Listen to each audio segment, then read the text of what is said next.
না এরা তো অনেকবার লিখছে এই করছে এই হয়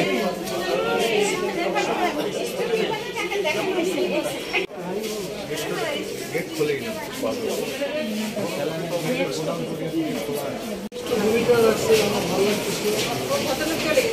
না থাকলে কোনো কাজ হয়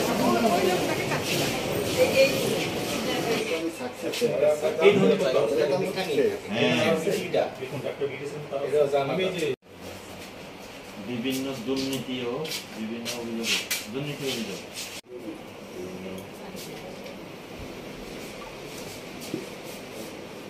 এখন ড্রেস পরার আগে আরও সিভিল ড্রেস আমরা 2 ঘন্টা আগে আমরা এসেছি এবং এটা আমার যে আছে আমার কমিটির সদস্য আছে ওনাকে আমি রোগী সাজিয়ে আমি টিকিট কাটিয়েছি, টিকিট কেটেছে আর তারপর ওষুধ এনেছে, তাতে ওই ধরনের আমরা কোনো ব্যত্যয় পাইনি। 5 টাকায় দিয়েছি আমরা।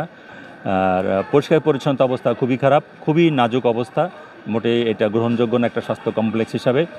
প্রত্যেকটা বাথরুম ওয়াশরুম নোংরা, গন্ধ, ময়লা আবর্জনা, মানে একটা ভাগার বলা চলে মোটামুটি এইরকমই অবস্থা।